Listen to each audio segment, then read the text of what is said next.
What happens when a Wall Street VP swaps the trading floor for the frontier of artificial intelligence? Welcome to XTraw AI, where we extract the raw insights that fuel the future of intelligent enterprise. I'm your host, Raghu Banda, and today we're talking about the evolution of marketing, from search and retrieve to solve my problem. Our guest, Len Ward, managing partner at Commexis, has one of the most unique vantage points on this transformation.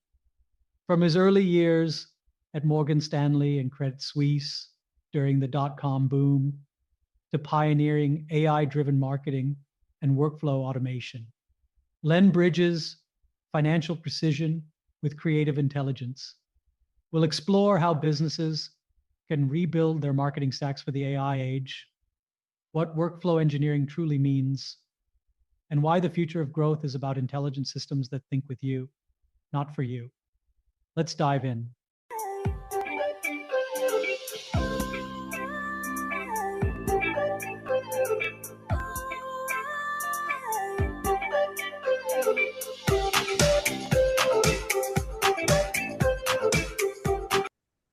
All right, welcome back. We are almost close to the weekend, and we are doing this recording in the second week of November. Welcome on board, Len. Today, we are on this podcast, our regular podcast, XTraw AI. We talk about different aspects of AI, and today there is an interesting topic, and we are going to talk about from Wall Street to workflow intelligence. So I'm joined by somebody who's like kind of bridging between two fascinating worlds, finance and AI-powered marketing. So this is where I'm going to have some conversation with Mr. Len Ward. Len, welcome on board. Thanks for having me. Looking forward to it. All right. So before we kick the things off, Len, I know your path has been different you came from Morgan Stanley and Credit Suisse to AI consulting, which is very remarkable. But what made you pivot from trading floors to actually algorithmic, to get into this algorithmic intelligence, or what we call AI? Well, it was an interesting path. So I came from Wall Street. My last stop on Wall Street was Credit Suisse. At that time, it was called Credit Suisse First Boston. When my run there came to an end, there was a couple of mergers that took place, and I was one of the odd men out, as were a lot of people. But what happened was I found myself having to try to do something. I had to figure out I had a wife, I had, family. I had to try to figure out how to, support the family. And going back to Wall Street wasn't really an option for me. I really wanted to throw my hand in at entrepreneurship.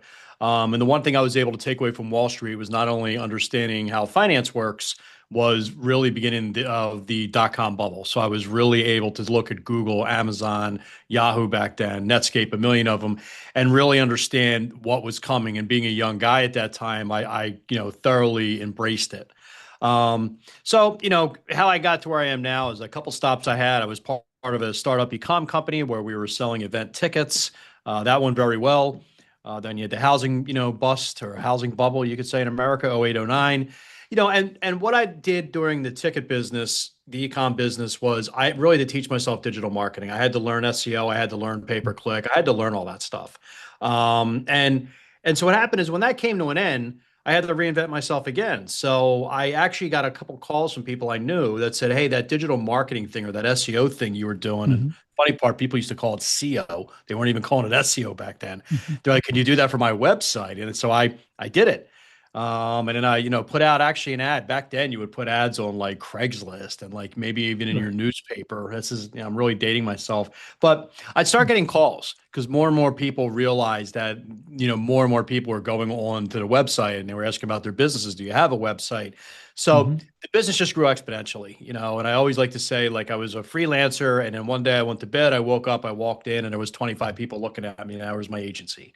So that's kind of how quick it happened. How I got to AI was on the way of running an agency and being fairly happy with it. I always I was always looking for the next technological breakthrough. I was always like paying attention. I think that's because of where I came from on Wall Street. I just was always looking at something.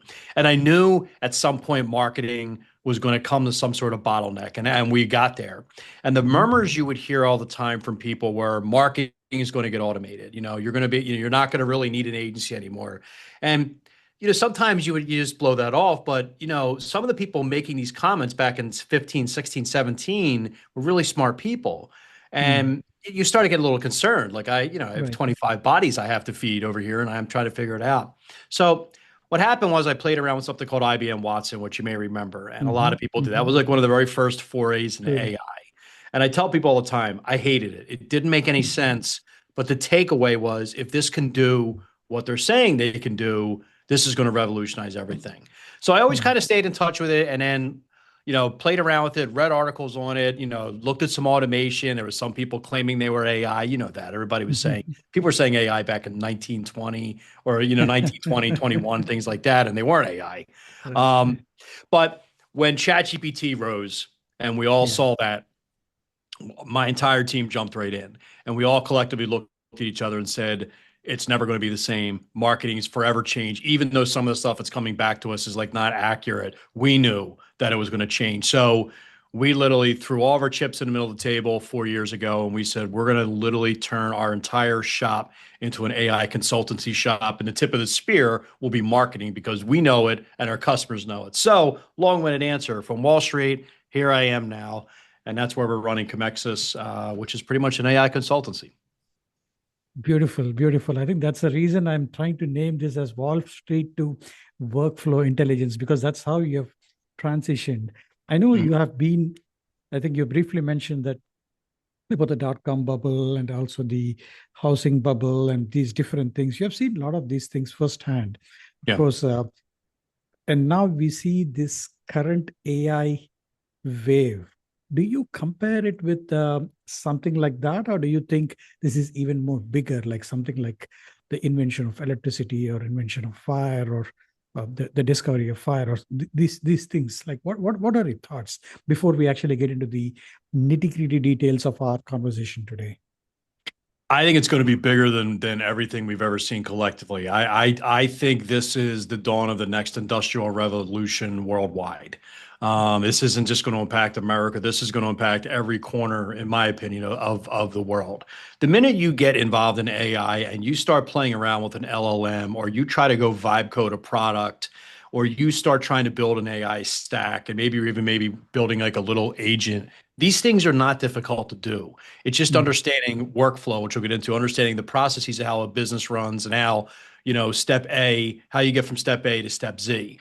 But the minute you see that, your takeaway is nothing's going to be the same again. And it's the same way as when people went online for the internet, or when they had their phone and they made that first text message. And I remember the first text messages I sent years ago. I was like, wow, it's never going to be the same again. But the difference now is the absolute speed that this is moving. There is nothing that has moved as rapid as this. And we're not even going to touch on robotics, because you have that background in robotics. And I don't even think people understand what's coming with robotics. We'll just focus the conversation on AI right now. So I think it's very similar to the dot-com bubble. I think you hear a lot of like overspending. Wall Street's bouncing all over the place with the stock prices. And I do think the money's getting a little crazy on Wall Street. But the difference here is, while the internet changed everything, it really did. It took companies 20 years to truly embrace digital, to truly embrace a website. And it was COVID that really flipped people over to like, hey, I really got to embrace this. You're not going to have 20 years. You're going to have about 18 months to maybe 2 years max runway. So when you have all of this information coming at you quickly, you have all of these employees you have to try to figure out what you're going to do with. How's my marketing going to change? What is my workflow and work processes going to look like? And you have months to make these decisions.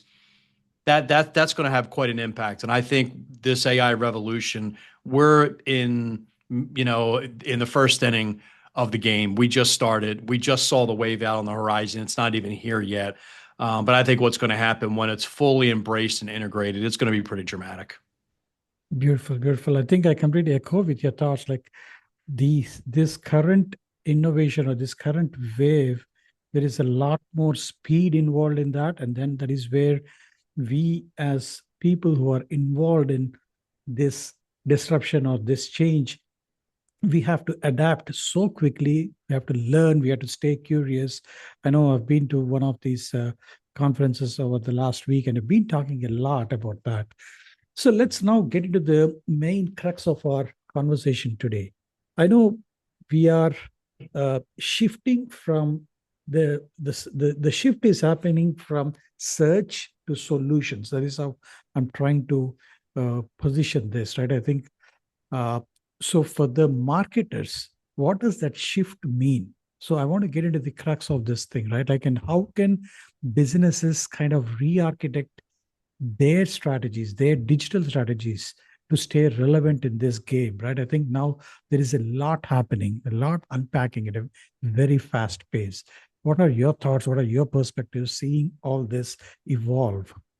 Yeah, so that's a great question. And we are moving from search and retrieve to solve my problem. And, marketers for the better part of 25 years, even maybe beyond, before digital, you were, everything was, customers would search you out. Maybe customers would come to the store. Then they eventually came to online, the internet. And they were searching for things. And they would, if they had a problem, maybe an advertisement told them about a problem, or maybe they knew they had a problem. So they would go search on their phone, they would search online, they would read blogs, they would watch video, they'd come to your website, they'd search your navigation, they'd look everything around. And it was search, search, search. And everything marketers did was building content that specifically would aid to that search. And when you would go search Google, even to this day, you have the 40 blue links that drop down. So you're on your own to gather all your information and then say, this is the decision I'm going to make based upon the decision I know. Now, with the advent of AI, it's immediately solved my problem. So if there's something wrong in your house, if there's something wrong in your business processes, that typically you would bring in a consultant and you would go search Google and you would read a few journals and reports to try to get this problem solved. Now you go to ChatGPT, put in exactly what your problem is. It's going to tell you why you have the problem, and it's going to tell you exactly how to fix the problem. Now, it's not at the stage where we'll fix the problem for you yet, but that's coming. So when you think of that mentality, it's okay, so we have to do an entire shift from marketing where we used to create content where we were helping them along their buyer's journey. So the buyer's journey was, okay, let them know they have a problem, move the awareness stage, then you're moving into consideration, then the purchase, retention, advocacy. Those days are all gone. The buyer's journey is going to be, they're going to pop up. They're not going to walk along down your road in any capacity, and you need to give them an answer. So what does that look like in marketing? What exactly do we have to do? And that upends everything. That upends pay-per-click, social media marketing. It upends everything. And that's where the big shift is happening right now. And when we fully realize that, when we've moved to when every individual is now using AI and has ChatGPT on their phone or at work, and we're not too far from that now, they're not going to wait on your website. They're not going to click through your pay-per-click ads. They're not going to read your 10,000 word blog. They're going to want an answer immediately. So either your website, your customer service, your salesperson, or your social media platform must provide that answer immediately. That's a very, very different world for a marketer. And that is literally where we're walking into right now. And I think that world is fully realized by the end of 2026, meaning we're in that world and we live in it. Right now, we're still straddling both sides, but by the end of 2026, the search and retrieve world is going to rapidly be in the rearview mirror. Beautiful. I think that's a lot. I think I want to unpack there, right? I think now, which means that there is a lot of this AI-driven personalization happening, which is redefining the way the customers are journeying into, like compared to the traditional search mechanisms.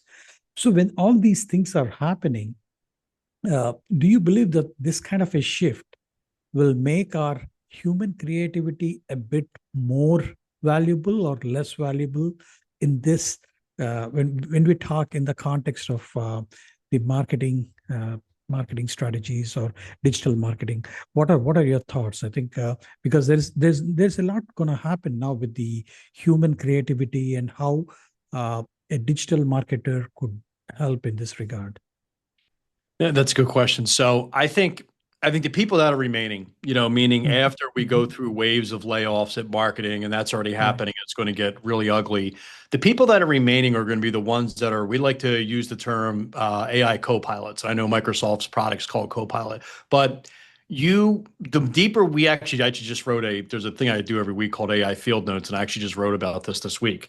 It'll be on my website tomorrow. But the more we get into AI, the deeper we get into AI, especially on the marketing lens, the human is becoming more and more important. The problem is it's not going to be 25 humans that we're all used to working at an agency or sales shop, customer service desk.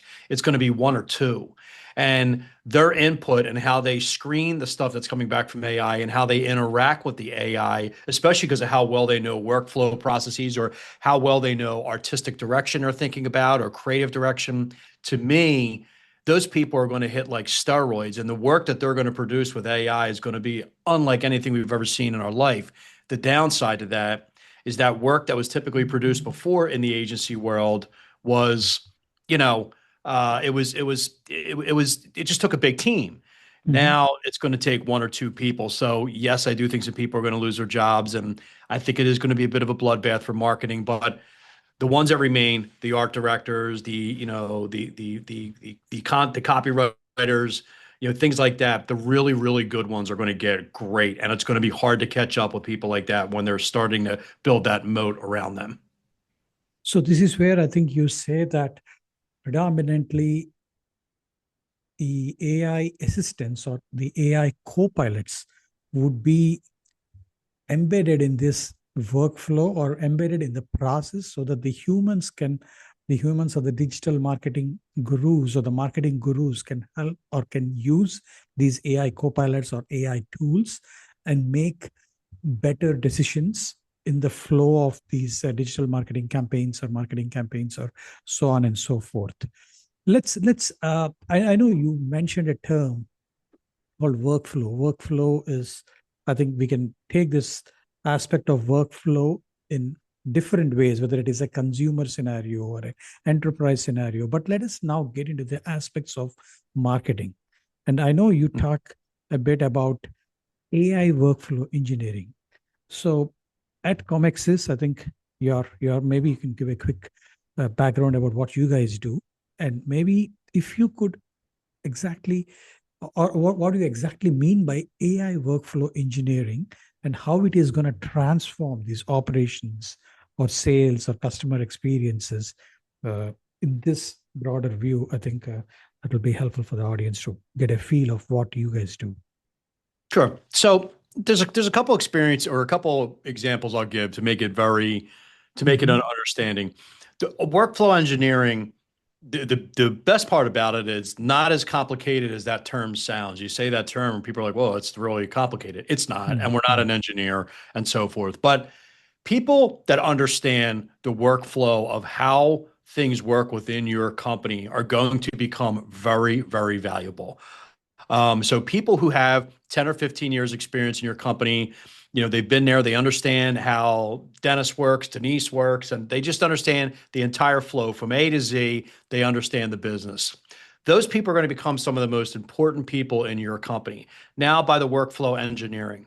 So if you think of yourself at a call desk, and let's just say you run a company and you have a call desk, and let's just say that call desk, they have to walk you. Maybe this is a company that is selling some sort of mechanical operational product that is that another company leases from you. And if something breaks down, you have to send somebody out there, or you have to try to walk them through things. So and there's a whole workflow process. Okay, a customer calls in, you got to walk them through it. Then you have to go talk to the technicians. You have to maybe identify the processes or understand the parts, what the costs are going to be. So all of that. You think about how long that's going to take. But a lot of times they'll say, hey, we'll just send out a person for you. But now what's going to happen on the workflow is like, okay, well, if you send somebody out on the road right now, that's going to cost you however many dollars per hour, and the customer has to pay. But with a customer service sitting right now, you can build what's called an internal chatbot that has all of the manuals, all of the work, orders in the past, every single possible thing about that mechanical machine or machine will say that's in another company that you've leased, and everything's right there.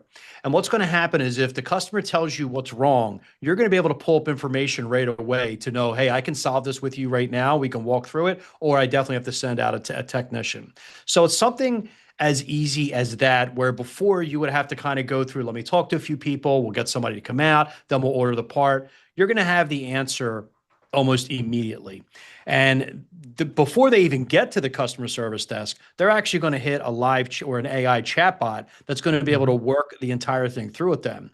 So that's the other part of the workflow. Your customer service desk may actually be removed and put to another role because you have an AI workbot that's actually working through them for the entire thing. So before, your work process might have been person calls in, customer service. Now I got to deal with the technician. They both got to do the research. Then they got to do scheduling. Now what happens with an AI chatbot? That removes everybody from the equation, and the technician is now notified on their phone, you have an appointment next 2 o'clock. Make sure you bring this part and this part because we know exactly what's wrong with it. Opposed to I'm going to show up, it's going to take me an hour to diagnose, 2 hours to fix, and so forth. Customers are going to expect this type of thing. They're not going to expect you to come out and then you're going to let them know what's wrong. With AI, they're going to say, you should know this instantaneously.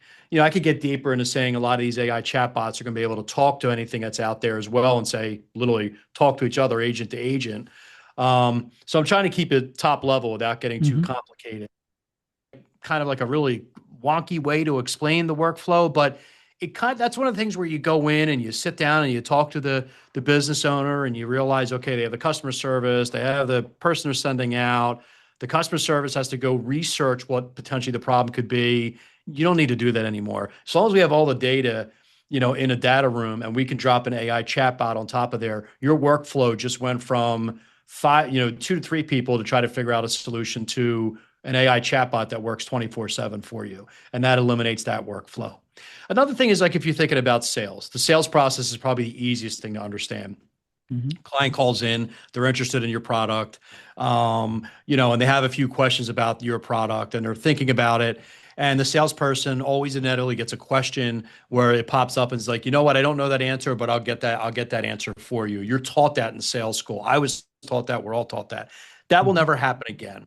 Now with things like AI chatbots, now with things like, LLMs, which is ChatGPT and Claude and Gemini, that data is in your hands right away. So the workflow went from, it's going to take me about maybe 2 days to close this sale to it's going to take me 20 minutes to close a sale, because every single question this individual is asking me, I'm answering right away. So what it does to your workflow, it just makes it very simple where you don't have 25 different touch points. You have 1 to 2 touch points.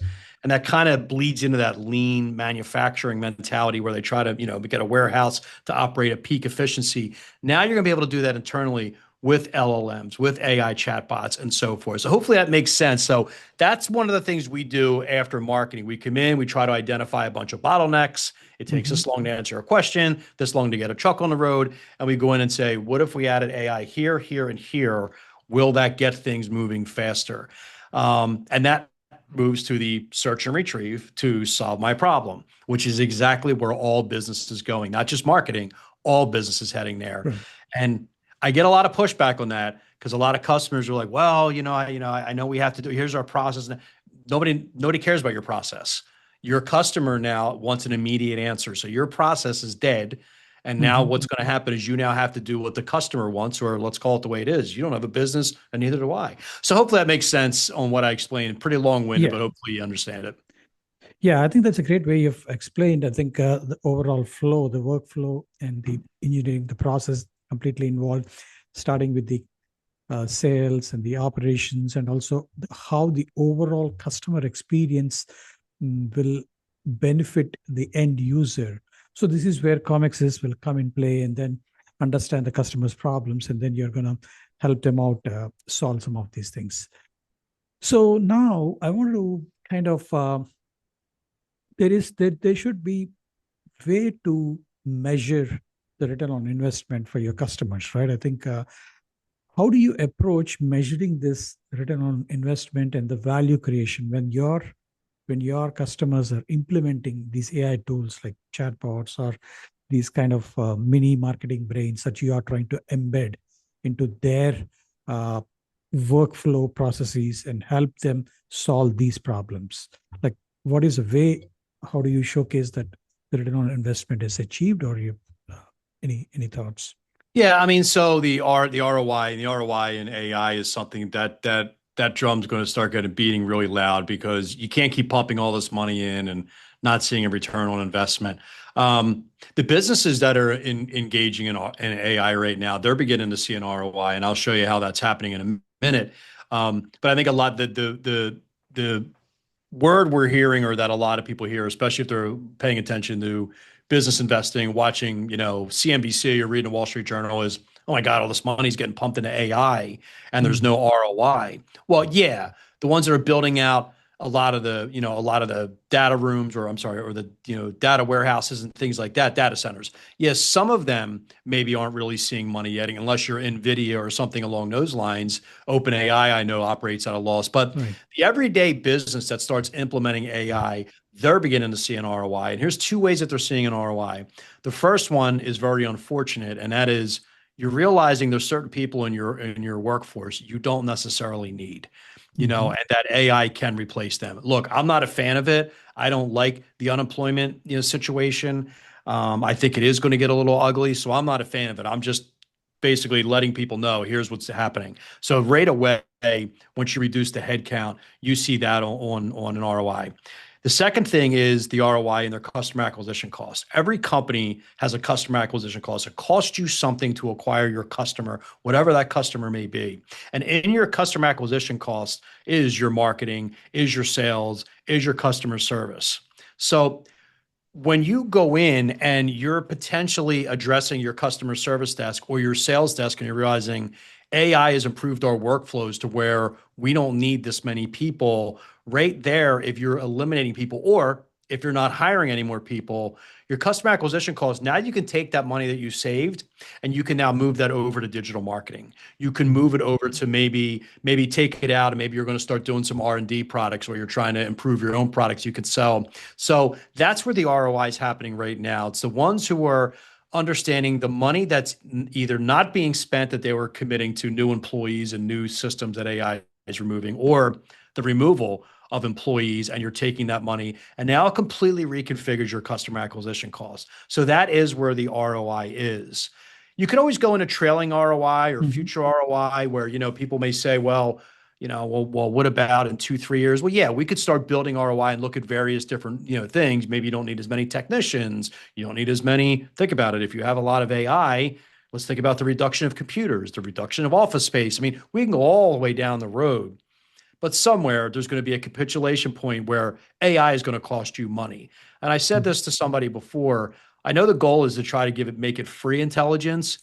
But I'm of the belief that I think a lot of these AI models are their business model, OpenAI, Google Gemini, we're all assume it's going to be advertising dollars. We need to start thinking that they're going to charge some sort of licensing fee, much the same way Microsoft does or Salesforce does, and you pay it. The minute you interact with ChatGPT and you see these workflows in your workplace, you're going to have no problem giving them $10,000-$15,000 a month licensing fee, because you no longer have to pay 10 employees, and you see how rapidly things are getting done and how quickly your customers are getting serviced. So there's a million ways in which you can look at ROI. And if you're doing it the right way, the first place you should see ROI is your marketing, because of the intelligence that's coming out and it's helping you with the strategy. So hopefully it answers your question, but there's many different angles in which you can look at ROI, but the smart ones, you're seeing an ROI right now in AI.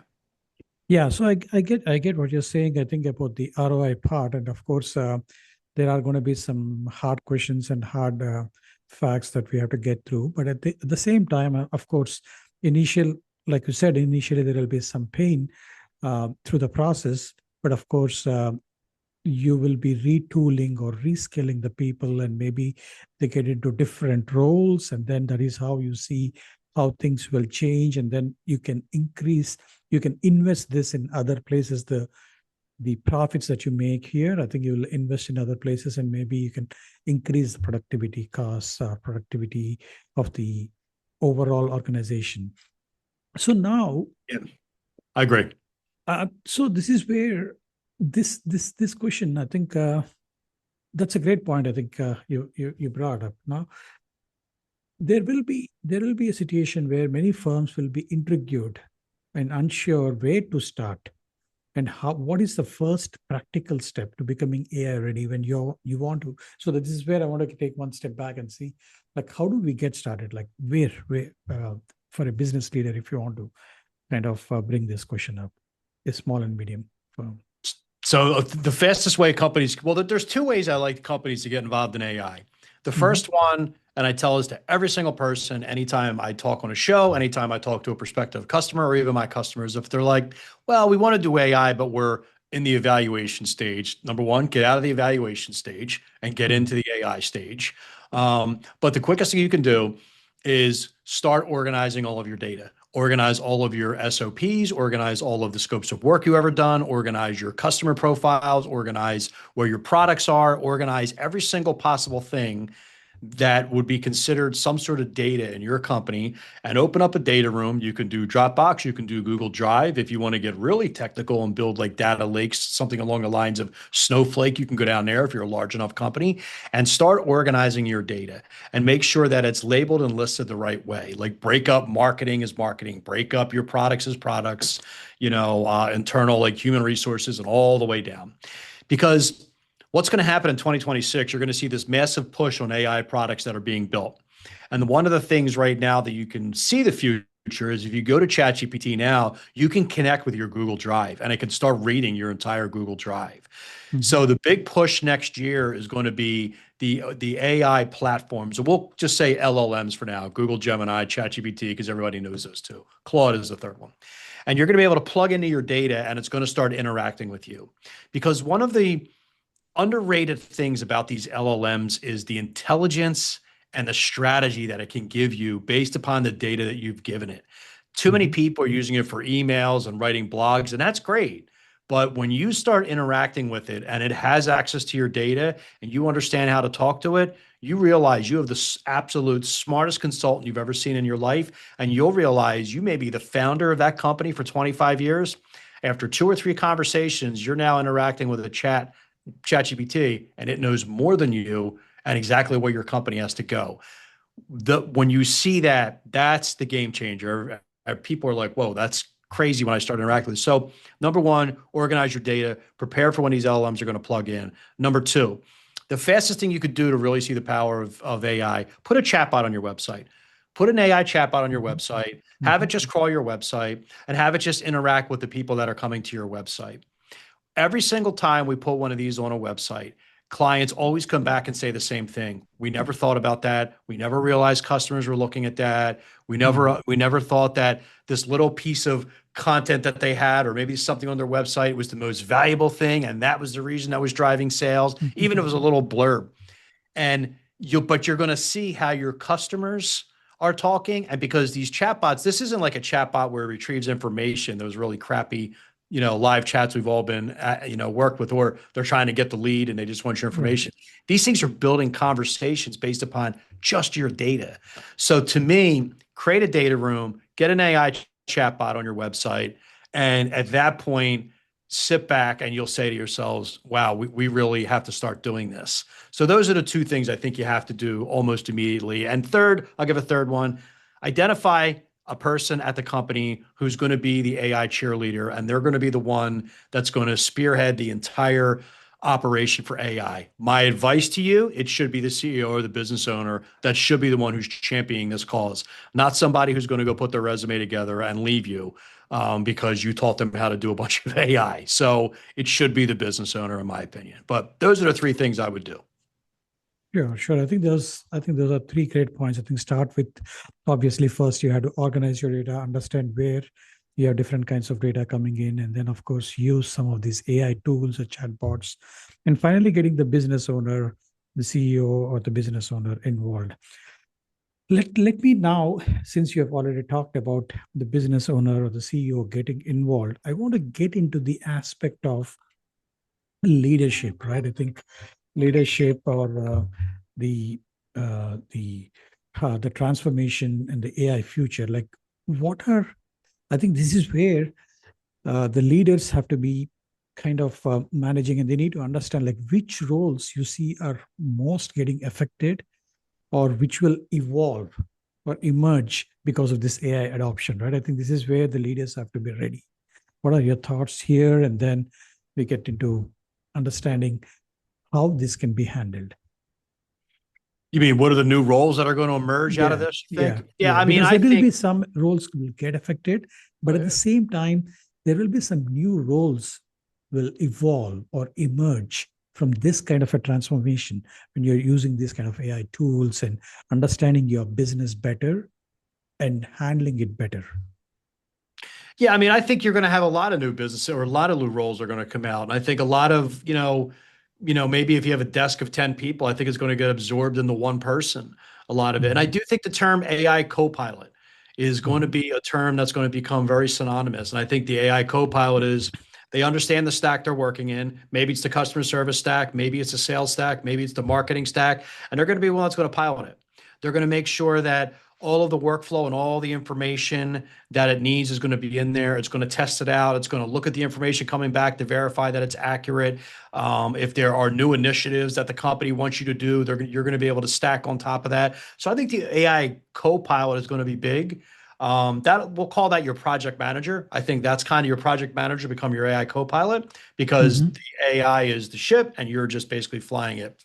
I think the AI engineer is going to be another big one, which means they're going to look at your entire company identity and they're going to have an expert understanding of all the AI products and exactly how you can start tying all of this together. And I do think an AI engineer is going to be a very important role at the company. They might even be maybe even kind of take over for the chief technology officer. So I think the CTO is going to turn into the AI engineer because everything's going to be operating through AI. I think technology, the term in its own right, could morph into the term AI. In a million years, you would have never thought the term digital was going to. I remember when people used to say digital back 15 years ago, you were laughed at. Digital. What else did we doing? What are we going back to like the 1970s? But those terms evolve, and I think chief technology officer will evolve. I think product manager evolve. But those are the two major things that I think will come out. And I also think there's going to be a human element that's going to emerge, something out of the human resources where to humanize what we're doing, to make sure that that this thing is not interrupting people's lives the way it shouldn't be, and that humans are generally happy because there may be less interaction with a lot of people. Like if you're working at a company, you may only have 2 or 3 people you're working with, and you may not see them a lot. So I think somebody's going to be involved in human resources to make sure that mentally humans are okay doing what they're doing. They're not getting too tied up in AI. They're not letting AI make all the decisions for the company. I don't know what that role will be either. So, but I think that may play a very, very important role just to make sure that the human still has fingerprints all over it. I could go on. There's a lot of different roles that I've seen that could emerge, but those are the 3 I think could potentially pop out. And the one I just kind of thought of right now, which is the HR one. No, that is a great point, I think, that you've brought up, right? I think because of a lot of things evolving, a lot of things changing, and when technology is getting embedded into these different aspects of your processes and how AI is getting embedded, obviously the way humans react will change quite a bit. And this is where I think the HR is one thing which there will be a different kinds of roles evolving there with the creativity, or how do you kind of have these kind of ethical transformations and other things. So I know there are still some issues. I think there are still a lot of CEOs or CMOs are still not getting it right. From your vantage point, what do you think maybe some of the CEOs or CMOs are not getting right, or maybe they are wrong about AI, or what they are trying to do, which they should not, technically speaking? They're afraid of it. The biggest problem I see with the CEOs and CMOs and people that push back on it or roll their eyes whenever we have a conversation, or, whenever, I might be in a Zoom meeting, or, and, or whatever. And people are like, they're just afraid of it. And it's concerning, because I think you have some people who are very high up in companies that are making decisions, and some people are poo-pooing AI, and that's a massive mistake. I watched 25 years ago people poo-pooing the internet. I watched 15 years ago people saying nobody's ever going to put their credit card on a phone. I've watched 7, 8 years ago when people are like, oh, people aren't going to start videoing themselves and trying to become influencers. They did, and this is going to happen. And that's the thing that I think they're not getting. I don't think they understand the speed. And they're only going to have themselves to blame. I'm sorry. You're only going to have yourself to blame. Everybody in the world has been telling you. I'm not asking you to give up your entire workflow and every way your company for the last 100 years has made business or has generated business and created revenue and jobs and all that for people. I'm not saying get rid of that. I'm saying to begin to open up your horizons to say, how can AI help us augment? Like, what are our bottlenecks? Is there an AI product that potentially could eliminate that bottleneck? So I think that's the biggest problem I see right now is a disbelief. I mean, I do come across people, and it's getting rarer and rarer now. Oh, I've never been on ChatGPT, and I literally tell them like, all right, don't even do ChatGPT. Go to Perplexity and ask a Yeah, question yeah, because Perplexity is a really easy way because it's a search engine, and people, and when they look at it, they're like, whoa, but and I just think that there's a genuine fear that people think they're going to lose their jobs from AI. And my thought process is you're right. If you're afraid you're going to lose your job, you're right, you're going to lose your job. But that doesn't mean you can't reinvent yourself into another role in the company. Or, like I like to say, I call it a 5 year horizon. I think that there's going to be a 5 year horizon that we're hitting and where it's going to be really ugly. There's going to be a lot of blood on the streets. I think people are going to lose their jobs. But after that, I believe that the rise of the micro business owner, 1 to 2 to 3 person shops that are making 4, 5, 600,000, $700,000 a year, they're going to be here. So don't push back against it. Embrace it, even if you don't like it. Just start interacting with it. But that's the biggest thing I see with CEOs and CMOs. They don't want to believe in it because you know why? Because they spent so many dollars and so much time over the last 10 years in embracing digital, and they didn't want to because they just don't like, they don't like transparency or they don't like their face being out there, and I get it. right. And now you're asking them to do something completely new, which is 10 times faster. So I get the hesitation, but I strongly recommend when people say that the AI thing, it may not work. No, it's working. The question is that how much is an impact is it going to have on our lives? But the days of wondering if AI is going to work anymore, when I hear that from CEOs and CMOs, I immediately shut that conversation down and say, no, it's working. And over 1 billion users a week are using it. So that's no longer a conversation. Right, right. I think these are some of these three great examples that you have provided in the last 25 years, right? Whether it is the internet revolution or the cloud revolution or the influencer revolution. I think Yeah. the social media, I would say. Mm. I think you're right. I think this is where I think you should not stay away, but you should see how you can reinvent yourself. So this is where I think if you were to if give an advice to the leaders listening today, how should they rebuild their technology stack in this AI native enterprises or AI native firms? What would that maybe 1 or 2 points, I think, if you would like to provide some kind of an advice? I would not invest heavily in a CRM right now. I would not sign if you're going to think about building your stack. Step one, I'm not here to knock HubSpot, Salesforce, Pipedrive, Zoho. I'm not knocking any of them. Brilliant Mhm. engineers, brilliant people that built that stuff, way smarter than me. But I would not be investing in any type of long-term contract with your CRM because we know how much the CRM eats away at your customer acquisition costs. It's very, very expensive. It's clunky and it's hard to use. I've never met somebody who told me Salesforce is easy to use. I've used it multiple times and I feel like I get dumber every time I'm on it. CRMs are going to turn into, you're going to build them internally and they're going to morph and model around your company, opposed to you trying to shoehorning in, your business and the way you guys do processes to try to make it work there. And that's the reason CRMs inherently don't work. They don't work because you're trying to get your processes in another platform where AI is going to flip that on its head, vibe coding and so forth, where CRMs are going to be built internally, built quickly, and built around your data. So when you're thinking about building a stack, anybody that's going to walk in the front door, and I'm looking at you, Salesforce, and saying, well, we have all this AI stuff, do not sign on a long-term contract. That's, to me, that would be step number one. Step two, before you commit on any type of AI stack that you want to build, understand that every single solitary product that's being built right now is built on OpenAI's ChatGPT. It's being built on Claude to a point, and it's being built on Google Gemini. Those are the three big runners. Now, I know there's a couple other models out there, but those are the big models where every single solitary AI product right there, it's a wrapper, which means all it is just, it's a great way to develop a prompt, that automatically hits into ChatGPT and you've built it around a website and it looks like a proprietary product. If ChatGPT or Gemini decide to get involved in your business, let's say you create a bunch of CRMs on AI or whatever it may be, or content generator, if they decide to get in your business, you're wiped out in 1 minute. That's why some of the coding updates that they've mentioned over the last, couple months that Claude and Gemini and ChatGPT are doing, that's where companies like Replit and Lovable, they have a problem on their hands. These guys really want to push into it. Well, what are you going to do in Lovable? And I love the product Lovable.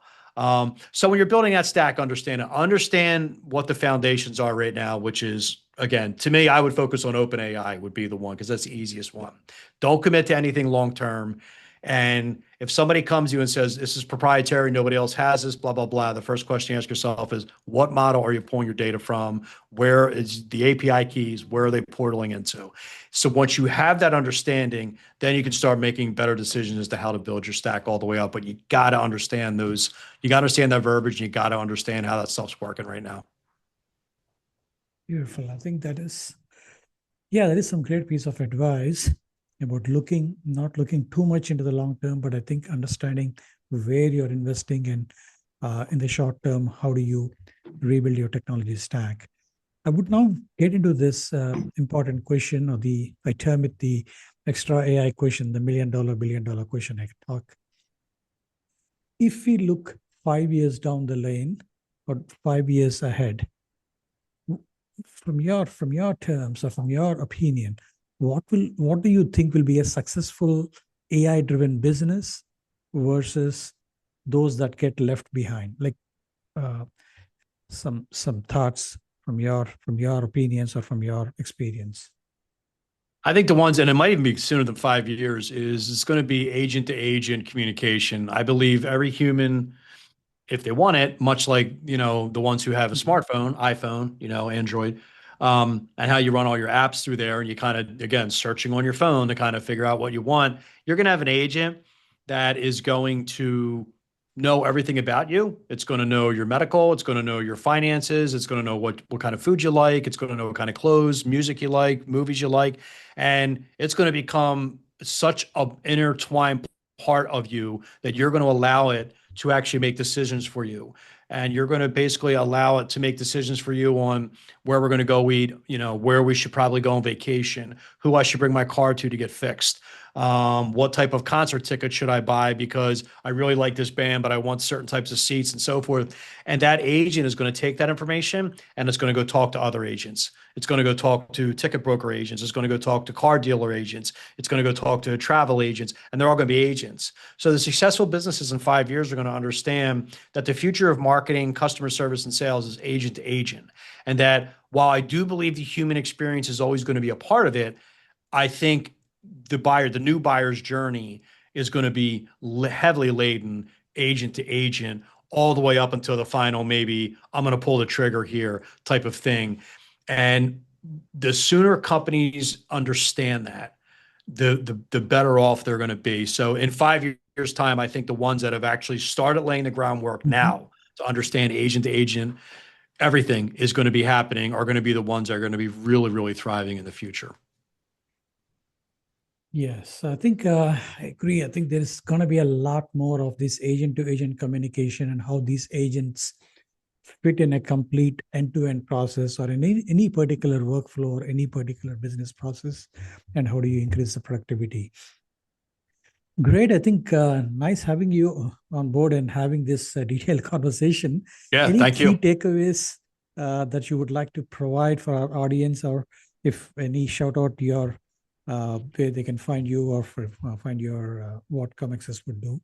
Yeah, I mean, they could always just come to Commexis.com. You can fill out a contact form. You work directly with me, and I have my team with me to help us implement everything. We all work internally. If you have a question about AI, even if your company's thinking about it, you really don't quite know what to do, you can always hit a contact form. And again, I'm the one who gets the contact forms, and I'm the one that contacts you.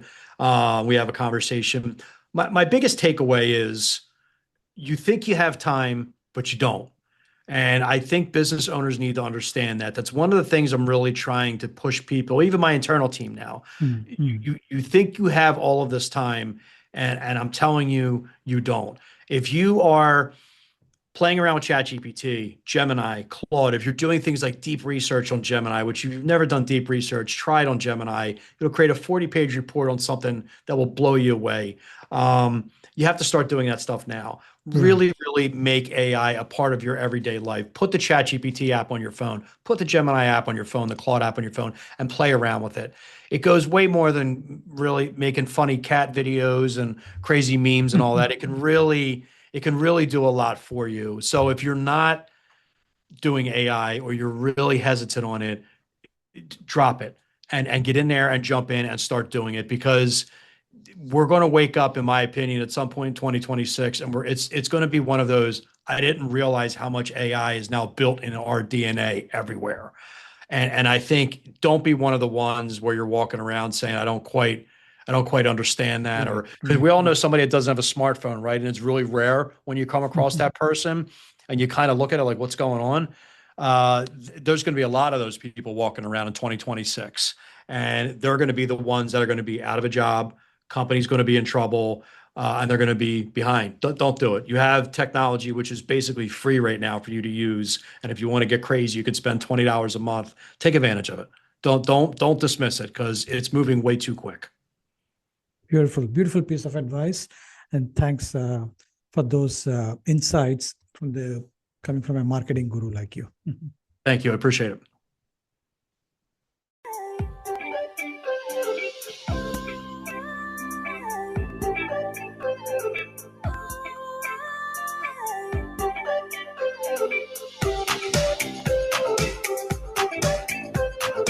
What an incredible journey. From Wall Street algorithms to AI workflows, redefining how enterprises grow. A big thank you to Len Ward for sharing his insights on how leaders can evolve from traditional marketing mindsets to truly AI native operations. For more XTraw AI conversations, follow us on Spotify, LinkedIn, or wherever you get your podcasts. Stay tuned for more episodes where we continue to extract the truth, decode intelligence, and predict the future, one raw AI conversation at a time. This is Raghu Banda, signing off. Happy predicting the future with AI technologies. And stay XTraw.